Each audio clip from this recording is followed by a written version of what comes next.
నమస్కారం. Next news కి స్వాగతం. ఈనాటి వార్తా విశేషాలు. ఆంధ్రప్రదేశ్ రాజధాని అమరావతి నిర్మాణానికి కేంద్రం 15,000 కోట్లు ఇస్తుందని ఎవరూ ఊహించలేదని కేంద్ర మంత్రి పెమ్మసాని చంద్రశేఖర్ అన్నారు.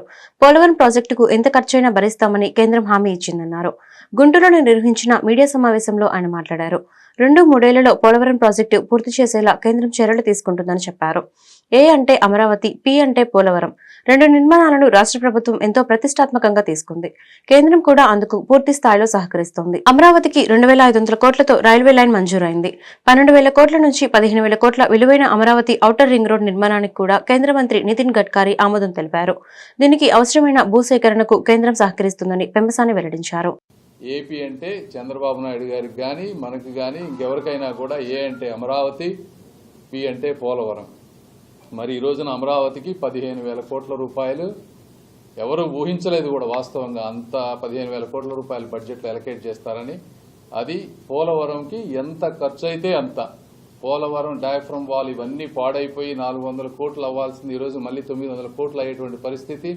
కాస్ట్ ఎస్కలేషన్స్ ఉన్నా కూడా వచ్చే 2-3 సంవత్సరాల్లో దీన్ని పూర్తిగా ఫినిష్ చేసే విధంగా కంప్లీట్గా వాళ్ళు కంట్రోల్ తీసుకొని ఆంధ్రప్రదేశ్కి పోలవరం అనే దాన్ని ఇవ్వబోతా ఉన్నారు. అదేవిధంగా రైల్వే ఇక్కడ అమరావతిలో తీసుకుంటే దాదాపుగా 2,500 కోట్లతోటి exclusive capital oriented rail line already మనకు శాంక్షన్ అయింది.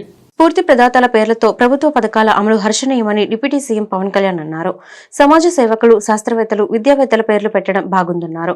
కలాం, సర్వేపల్లి రాధాకృష్ణ, డొక్కా సీతమ్మ పేర్లు పెట్టిన సీఎం చంద్రబాబుకు ధన్యవాదాలు తెలిపారు. వైసీపీ హయాంలో జగన్ అన్నిటికీ తన పేరే పెట్టుకున్నారు. బడిపిల్లల సామాగ్రి పథకానికి సర్వేపల్లి రాధాకృష్ణన్ పేరు సముచితం. మధ్యాహ్న భోజనానికి పథకానికి డొక్కా సీతమ్మ పేరును స్వాగతిస్తున్నాం. విద్యార్థులకిచ్చే ప్రతిభా పురస్కారాలకు అబ్దుల్ కలాం పేరు బాగుంది. ఆ మహనీయుల ఆశీస్సులు మా ప్రభుత్వానికి ఎప్పుడూ ఉంటాయని పవన్ కళ్యాణ్ పేర్కొన్నారు. Inner wheel club of Vijayawada mid town ఆధ్వర్యంలో గుంటూరులో ఆదివారం నిర్వహించిన మెగా రక్తదాన శిబిరానికి విశేష స్పందన లభించింది. తలసేమియా బాధితుల సహాయార్థం ఈ మెగా బ్లడ్ డొనేషన్ క్యాంప్ ఏర్పాటు చేశారు. భారత్పేటలోని మదర్ తెరీసా భవన్ లో నిర్వహించిన ఈ కార్యక్రమానికి యువత పెద్ద సంఖ్యలో తరలివచ్చి తమ వంతు బాధ్యతగా స్వచ్ఛందంగా రక్తదానం చేశారు. ఈ కార్యక్రమంలో ఇన్నర్ వీల్ క్లబ్ అధ్యక్షురాలు కంతేటి సంధ్యారాణి, కార్యదర్శి K Bhavani, editor Anuradha, member family, Guntur inner wheel club మాజీ అధ్యక్షురాలు Mattupalli Sunitha, needs blood bank manager Sambasivareddy తదితరులు పాల్గొన్నారు. Inner wheel club of Vijayawada mid town 2024-25 కి అధ్యక్షురాలుగా ఎన్నికైన సందర్భంగా ఈ మెగా రక్తదాన శిబిరం నిర్వహించారు. ఈ రక్తదాన శిబిరానికి NXT cable TV network media partner గా వ్యవహరించింది. ప్రాణాపాయంలో ఉన్నవారికి సకాలంలో రక్తం అందక ఎందరో ప్రాణాలు కోల్పోతున్నారని ఈ సందర్భంగా సంధ్యారాణి తెలిపారు. ప్రాణాపాయంలో ఉన్నవారిని ఆదుకునేందుకు ప్రతి ఒక్కరూ రక్తదానం చేసేందుకు ముందుకు రావాలని సూచించారు. రక్తదానం పట్ల ఉన్న అపోహలను తొలగించుకొని ప్రతి ఒక్కరూ రక్తదానం చేసి ఆపదలో ఉన్న వారికి ప్రాణదానం చేయాలని తెలిపారు. ఇన్నర్ వీల్ క్లబ్ ఆధ్వర్యంలో నిరంతరం సేవా కార్యక్రమాలు కొనసాగిస్తామని సంధ్యారాణి వెల్లడించారు. అదేవిధంగా తలసేమియా బాధితులకు ప్రతి 15 రోజులకు ఒకసారి రక్తం ఎక్కించాల్సి ఉంటుందని needs blood bank manager Sambasiva Reddy తెలిపారు. దాతలు ఎక్కువ మంది స్పందించి నిరంతరం రక్తదానం చేసి తలసేమియా బాధితులను కాపాడాలని చెప్పారు. ఈ నేపథ్యంలో ఇన్నర్ వీల్ క్లబ్ ప్రతినిధులు రక్తదానం శిబిరం ఏర్పాటు చేయడం ఆనందంగా ఉందని తెలిపారు. ఇలాంటి సంస్థలను అందరూ స్ఫూర్తిగా తీసుకోవాలని సూచించారు. తలసేమియా బాధితుల కోసం రక్తదానం చేయడం పట్ల దాతలు ఎంతో సంతృప్తి వ్యక్తం చేశారు.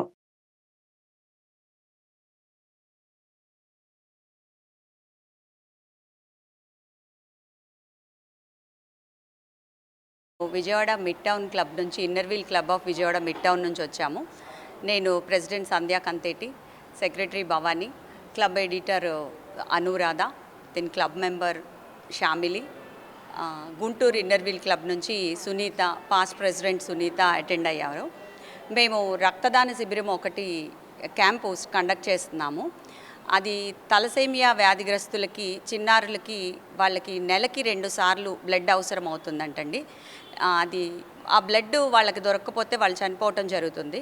సో వాళ్ళు మమ్మల్ని అప్రోచ్ అయ్యారు, బ్లడ్ క్యాంపుకి మాకు బ్లడ్ డొనేషన్ కావాలి అని.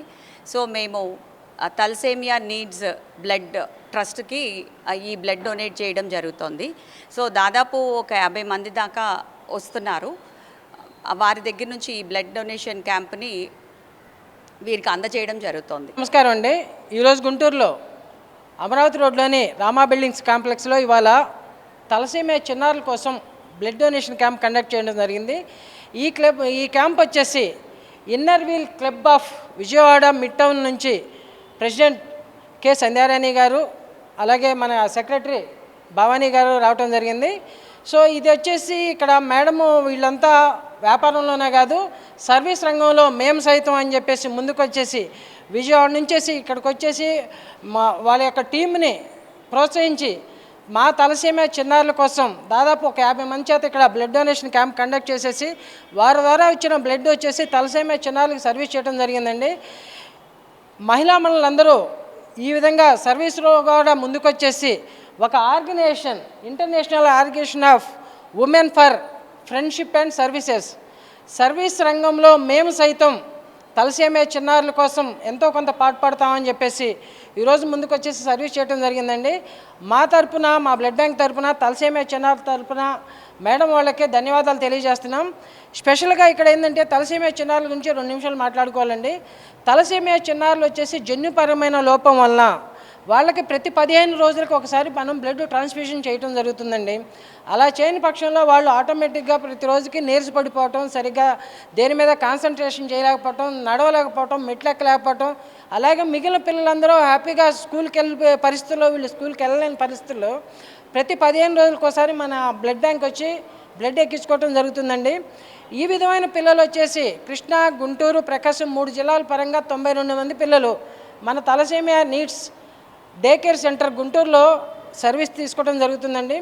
సో వాళ్ళ రోజున బ్లడ్ కలెక్ట్ చేయడం మాకు పెద్ద టాస్క్గా ఉన్న సమయంలో మేడం వాళ్ళు తమ వంతు ప్రోత్సాహంగా ముందుకు వచ్చేసి వాళ్ళ రోజున మాకు గుంటూరులో ఇంతమంది చేత బ్లడ్ డొనేట్ చేయడం చాలా సంతోషంగా ఉంది. వీళ్ళ ద్వారా సర్వీస్ పొందిన తలసీమియా చిన్నారులందరూ మేడం వాళ్ళకి ఎంతో రుణపడి ఉంటారండి. ఇక ముందు భవిష్యత్తులో కూడా మేడం వాళ్ళ ఆర్గనైజేషన్ ద్వారా ఇంకా మంచి ప్రోత్సాహం, ఇంకా ఎంతోమందికి సర్వీస్ అందాలని కోరుకుంటూ ధన్యవాదాలు. థ్యాంక్ యూ అండి. ఈరోజు inner reveal club Vijayawada mid town వారి ఆధ్వర్యంలో తలసీమియా వారికి రక్తదానం చేయడం జరిగింది. అదేవిధంగా తలసీమియా అంటే ఎంతోమంది పేద పిల్లలు ఆ బ్లడ్ దొరక ఎంతోమంది చనిపోతున్నారు. జన్మనిచ్చేది అమ్మ అయితే పునర్జన్మనిచ్చేది రక్తదానం చేసిన వాళ్ళు. ఇలా మేడం వచ్చేసరికి కె సంధ్యారాణి గారు, కె భవానీ గారు ఇలా రక్తదానం ఇప్పించి ఎంతోమందికి పేదవాళ్ళకి సాయం చేస్తున్నారు. ఇలాంటి వాళ్ళకి దేవుడు ఎల్లవేళ ఉండాలని కోరుకుంటున్నాం. ఇలానే ఎన్నో మంచి పనులు చేయాల్సిందిగా కోరుకుంటున్నాం. విశాఖలో డ్రగ్స్ కంటైనర్ కేసు ఏమైందని మాజీ మంత్రి బొత్స సత్యనారాయణ ప్రశ్నించారు. అలాగే దస్పల్లా భూములపై కూడా ఆరోపణలు చేశారు. ఇప్పుడు కూటమి ప్రభుత్వం అధికారంలోనే ఉంది, విచారణ జరపండి అంటూ సవాల్ విసిరారు. బొత్స ఆదివారం మీడియాతో మాట్లాడారు. విశాఖ పోర్టుకు అక్రమంగా మాదక ద్రవ్యాలు వచ్చాయి. ఆపరేషన్ గరుడ పేరుతో కేంద్ర దర్యాప్తు సంస్థలు భారీ మొత్తంలో డ్రగ్స్ పట్టుకున్నాయి. మేము అధికారంలో ఉన్నందున రాష్ట్ర ప్రభుత్వమే చేసిందని ఆరోపించారు. బ్రెజిల్ నుంచి వచ్చిన డ్రగ్స్ కంటైనర్ కేసు ఏమైంది? దీనిపై కూటమి ప్రభుత్వం విచారణ చేపట్టాలని డిమాండ్ చేశారు. అదేవిధంగా సంధ్య ఆక్వా మెరైన్ కంపెనీ బీజేపీ అధ్యక్షురాలు పురంధేశ్వరి బంధువులదే అని ఆరోపణలు కూడా వచ్చాయి. ఉత్తరాంధ్ర ఎంపీలు పార్లమెంట్లో దీనిపై ప్రశ్నించాలి. కూటమి ప్రభుత్వానికి చిత్తశుద్ధి ఉంటే దీనిపై విచారణ జరిపించాలని చెప్పారు. విశాఖపట్నం పోర్టుకి బ్రెజిల్ నుంచి అక్రమంగా మాదక ద్రవ్యాలు రవాణా జరిగింది.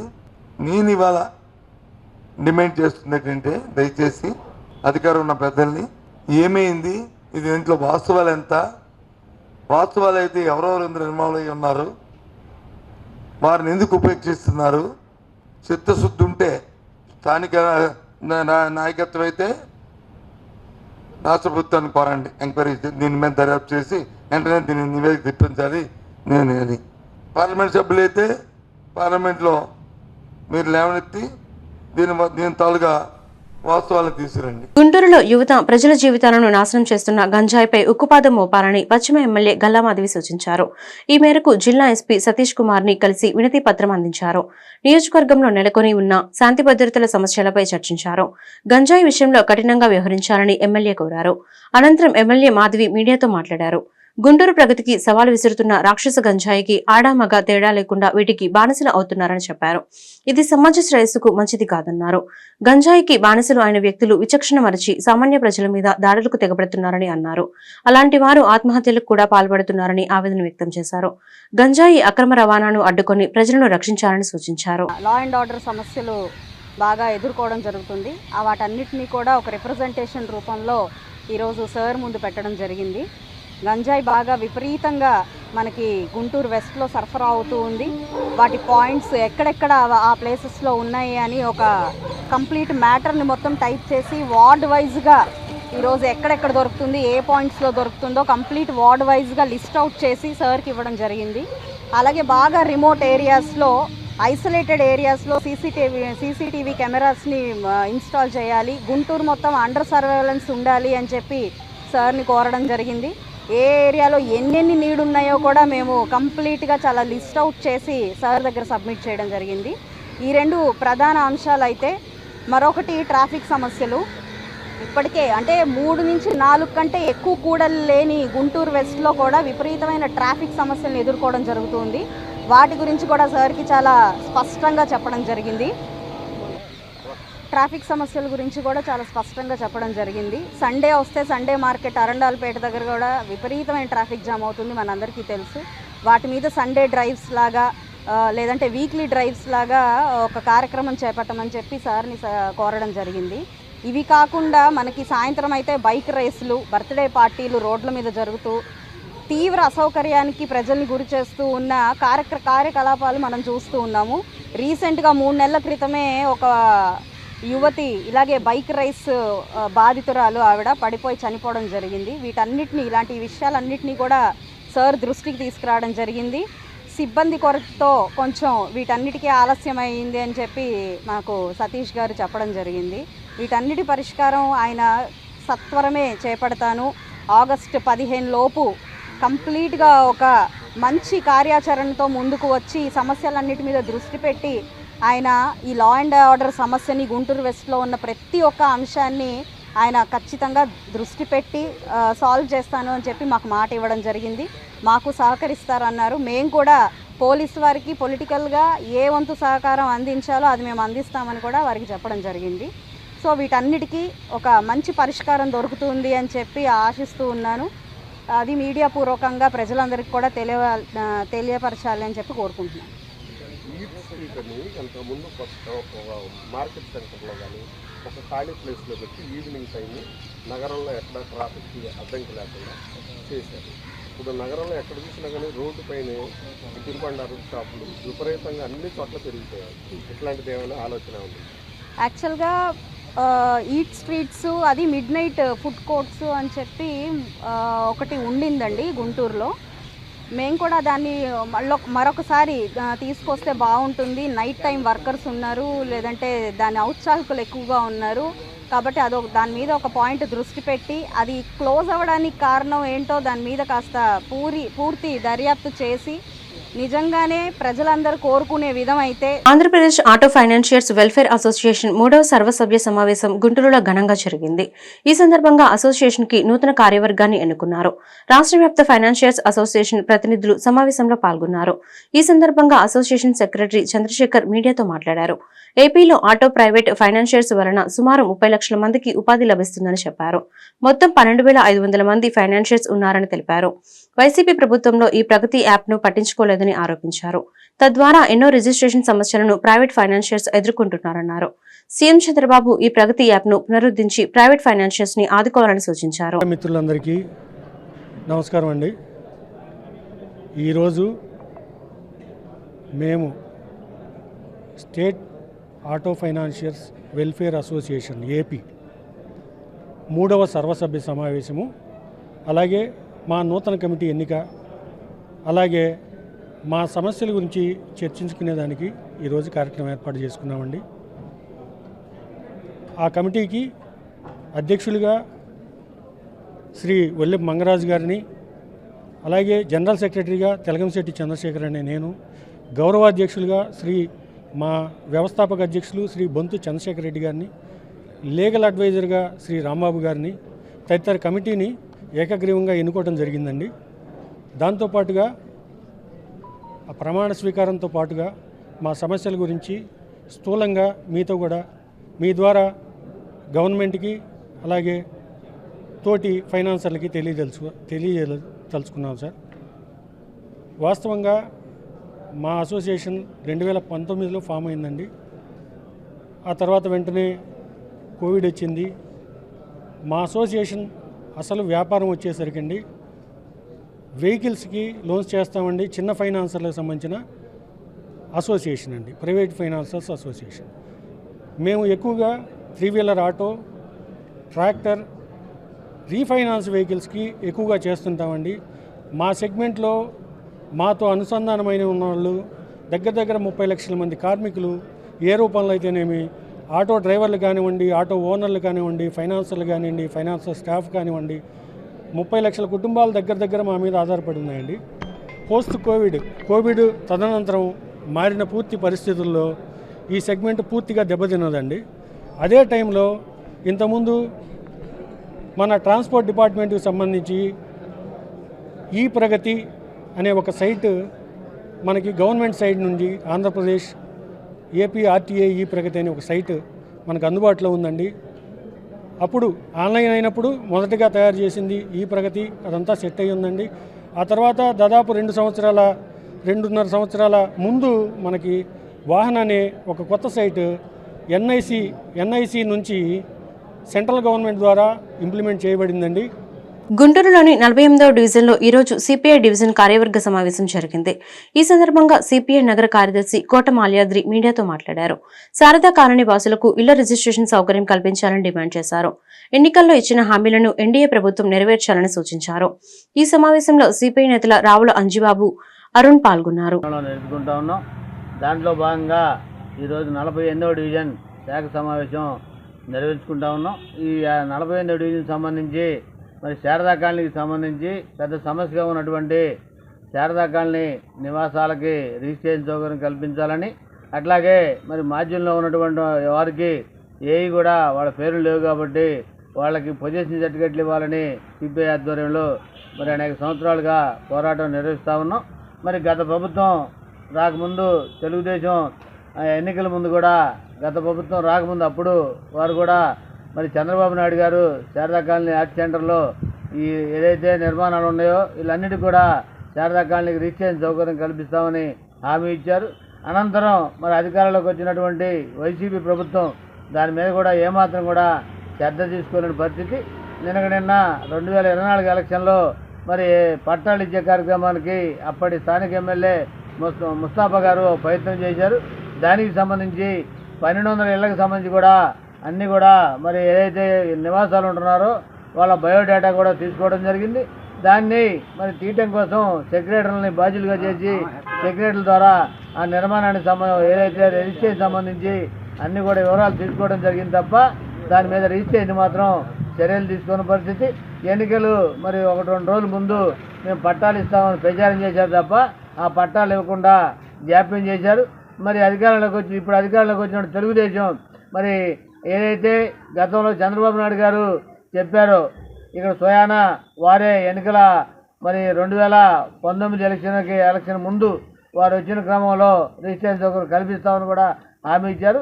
దాంట్లో భాగంగా ఈ నివాసాలన్నిటి కూడా రిజిస్ట్రేషన్ సౌకర్యం కల్పించాలని సిపిఐగా మరి కోరుతా ఉన్నాం. దానికి సంబంధించి రిజిస్ట్రేషన్ తప్ప ఏదో పొజిషన్ సర్టిఫికేట్ ఇద్దామని గత ప్రభుత్వం ప్రయత్నం చేసి మరి దాన్ని కూడా విరమించుకున్నారు.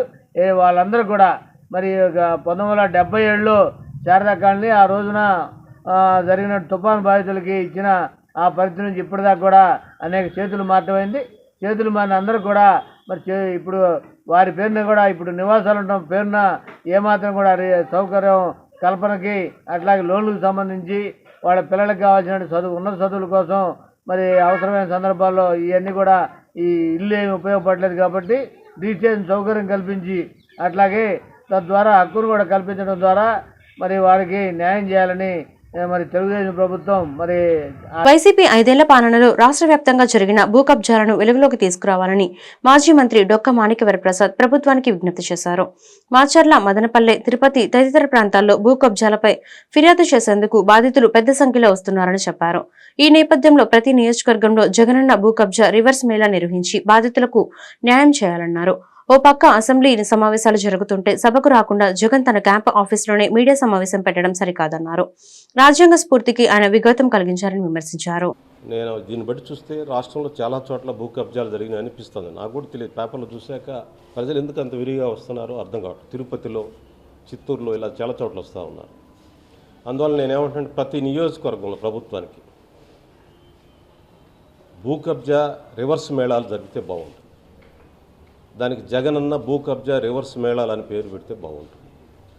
ఆ పథకం పెట్టి వారం వారం ప్రజల దగ్గర నుంచి అర్జీలు తీసుకుంటే ఆ బాధితులంతా వస్తారు, వాళ్ళకి న్యాయం చేసినట్టు ఉంటుంది. మరి 5 ఏళ్లలో ఎక్కడెక్కడ ఏమేమి జరిగినాయో తెలుస్తుంది, వాళ్ళ భూములు సెటిల్ చేయడానికి వీలుంటుంది. కాబట్టి భూ కబ్జా రివర్స్ మేళాలు ప్రతి నియోజకవర్గంలో జరగాలని నేను ప్రభుత్వానికి విజ్ఞప్తి చేస్తాను.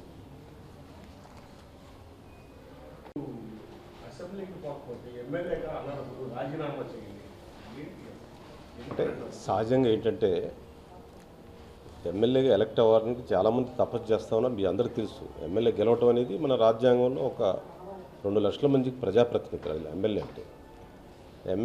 అసెంబ్లీనే ఒక బాడీ, ప్రజలందరూ వాయిస్ అనమాట. 5 కోట్ల మంది వాయిస్ అసెంబ్లీ. ఆ అసెంబ్లీకి వెళ్ళి మాట్లాడాలి. కానీ జగన్ గారు నిన్న చేసిన తప్పు కదా. అసెంబ్లీ జరుగుతూ ఉంటే లోపల బయట అదే టైంలో ప్యారలల్గా అసెంబ్లీకి వెళ్లకుండా ఆయన ఇంట్లో ఆ కాంప్లెక్స్లో పెట్టడం అనేది చాలా తప్పు కదా. అది సాంప్రదాయ విరుద్ధం కదా, రాజ్యాంగ విరుద్ధం కదా. అలా చేయటం అనేది నీ ఇంటి కంటే, నీ కాంప్లెక్స్ కంటే, నీ ఘోరాలు నేరాలు చేసే కాంప్లెక్స్ కంటే అసెంబ్లీ పవిత్రమైనది కదా. 5 కోట్ల మంది ఎన్నుకున్న హౌస్ కదా అది. Voice of the people. అది దాన్ని గౌరవించారు. రాజ్యాంగ ఇన్స్టిట్యూట్ అది. అంబేద్కర్ని, రాజ్యాంగాన్ని, రాజ్యాంగ స్ఫూర్తిని మట్టిపాలు చేయటం అది. నువ్వు తర్వాత పెట్టుకో, ఎల్లుండి పెట్టుకో, తర్వాత నెక్స్ట్ డే పెట్టుకో నీ ప్రెస్ మీట్. అసెంబ్లీ జరుగుతుంటే ప్యారలల్గా పెడితే నువ్వు అసెంబ్లీ సభ్యుడు. నేను పెడితే వేరే అంశం, నేను సభ్యుడిని కాదు కదా. నువ్వు సభ్యుడు, నువ్వు వెళ్ళి నీ హక్కు ఉంది, నీ హక్కుతో నువ్వు లోపల మాట్లాడి ప్రభుత్వం నిలదీయాలి. నువ్వు ప్రభుత్వం వ్యతిరేకంగా అక్కడ మాట్లాడి నీ వాయిస్ ఇచ్చినట్టయితే ఎంత బాగుండేది. ఎలాంటి విలువలో ప్రతినిధి అయ్యాడు అంటే నీ ప్యాలెస్ కంటే, నీ కాంప్లెక్స్ కంటే అసెంబ్లీ పవిత్రమైంది. ఇది రాజ్యాంగ ఇన్స్టిట్యూట్. దాన్ని గౌరవించుకునే చేత కాలేదు. జగన్మోహన్ రెడ్డి సజ్జల రామకృష్ణారెడ్డి పైన డొక్కా మాణిక్యవర ప్రసాద్ చేసిన వ్యాఖ్యలను వైసీపీ జిల్లా అధ్యక్షులు మందపాటి శేషగిరిరావు ఖండించారు. వ్యక్తిగత ప్రయోజనాల కోసమే డొక్కా ఆ విధంగా మాట్లాడుతున్నారని మండిపడ్డారు. ఎన్నికల ముందు రాష్ట్ర ప్రజలకు చంద్రబాబు ఇచ్చిన హామీలు అమలు గురించి ఆయన మాట్లాడితే సమాజం హర్షిస్తుందన్నారు. అలాగే ఎన్డీఏ కూటమి పాలనలో జరిగిన నరహత్యల పైన స్పందించాలని డిమాండ్ చేశారు. రెడ్ బుక్ రాజ్యాంగం నడుపుతున్న వ్యక్తుల గురించి నిలదీయాలన్నారు. ఆదివారం గుంటూరు తూర్పు వైసీపీ మాజీ ఎమ్మెల్యే కార్యాలయంలో ఏర్పాటు చేసిన మీడియా సమావేశంలో మందపాటి శేషగిరిరావు మాట్లాడుతూ పార్టీలు మారే డొక్కా మాణిక్యవర ప్రసాద్ కు రాజకీయ విమర్శలు చేసే అర్హత లేదన్నారు. నవరత్నాల ద్వారా జగన్మోహన్ రెడ్డి పేద ప్రజలకు ప్రతి సంక్షేమ కార్యక్రమం అందించారన్నారు. పేదల ఆత్మగౌరవానికి ప్రతీకైన జగన్మోహన్ రెడ్డి ఆశయాన్ని ఎవరూ ఓడించలేరన్నారు. సూపర్ 6 పేరుతో చంద్రబాబు ప్రజలను పచ్చిమోసం చేశారన్నారు. మీరు మాట్లాడే ప్రతి మాట మీకెంత లాభాన్ని ఇస్తుందో నాకు తెలియదు, కానీ ఈ వ్యవస్థకి, ఈ సమాజానికి, ఈ దళిత జాతికి మాత్రం చాలా నష్టాన్ని చేకూరుస్తుంది అని మాత్రం ఈ సందర్భంగా నేను మీకు నా హంబుల్ రిక్వెస్ట్. ఎందుకు అనంటే మీరు సమాజం కోసం పోరాడారు. మీకు రాజకీయంగా ఒక పార్టీలో ఇమడలేని పరిస్థితుల్లో మీరు ఇప్పటికి 3వ పార్టీ, 4వ పార్టీ, కాంగ్రెస్, టీడీపీ, వైసీపీ, మళ్ళీ టీడీపీ. ఎన్ని యూటర్న్లు తీసుకుంటారు? ఏం ఆశించి తీసుకుంటున్నారు? ఏ బేసిస్ మీద మీరు పార్టీలు మారుతున్నారు? సరే, మారకపోవడం అనేది మీకు సంబంధించింది. మీరు మారిన తర్వాత ఏ విధంగా మాట్లాడుతున్నారు, వ్యవస్థల గురించి ఏ విధంగా ఉంటున్నారు, ఈ వ్యక్తులు మీ గురించి ఏ విధంగా సమాజంలో మాట్లాడుకుంటున్నారు, దీని ఇంపాక్ట్ ఈ జాతుల మీద, ఈ అణగారిన వర్గాల మీద ఎంత ప్రభావం చూపిస్తుంది అనేది కూడా మీరు ఆలోచన చేయాలని ఈ సందర్భంగా నేను మిమ్మల్ని రిక్వెస్ట్ చేస్తాను. మీరు మాట్లాడాల్సిన అంశాలు జగన్మోహన్ రెడ్డి గారి గురించి, సజ్జల రామకృష్ణారెడ్డి గారి గురించి కాకుండా ఈ రాష్ట్రంలో జరుగుతున్నటువంటి దుర్మార్గాల మీద, ఈ 2 నెలల్లో జరిగిన నరకాండ మీద, నరహత్యల మీద, పాశవికంగా చంపబడుతున్న వ్యక్తుల్ని ఎవరు చంపుతున్నారో, ఏ పార్టీ చంపుతుందో, ఏ రెడ్ బుక్ రాజ్యాంగం చంపుతుందో, దీని వెనక ఎవరి ప్రోద్బలం ఉందో, పార్టీల ప్రోత్సాహం కానీ, నాయకుల ప్రోత్సాహం కానీ ఎవరిదుందో, చంపబడుతున్న వారు ఎవరు నష్టపోతున్నారో దీని మీద మాట్లాడితే సమాజం మిమ్మల్ని హర్షిస్తుంది. ఈ వెనుకబడిన వర్గాల మొత్తం మీ వెనకాల నిలబడతారు. మీరు ఈ రోజున మాట్లాడే ప్రతి మాట కూడా మీ వ్యక్తిగతమైన ప్రయోజనాల కోసం మాట్లాడుతున్నారు అనేది ఈ సమాజం భావిస్తూ ఉంది. మీరు ఎప్పటికైనా తప్పనిసరిగా ఈ రాష్ట్రంలో జరగాల్సిన సంక్షేమ పథకాల మీద, తల్లికి వందనం, వచ్చి 2 నెలలు కాలేదు, నిన్ననే నాకు భయం పుడుతుంది అని. ఈ పథకాలు అమలు చేయాలంటే నా వల్ల కాదు. మరి ఇలాంటి గడ్డు పరిస్థితుల్లో గడిచిన 5 సంవత్సరాల్లో జగన్మోహన్ రెడ్డి గారు ఇచ్చిన మాటకు కట్టుబడి తన పాలనా విధానాన్ని ఎక్కడ తప్పల, తన సంక్షేమాన్ని ఏ విధంగా ఇచ్చాడో. ఈ వార్తలు ఇంతటితో సమాప్తం. నమస్కారం.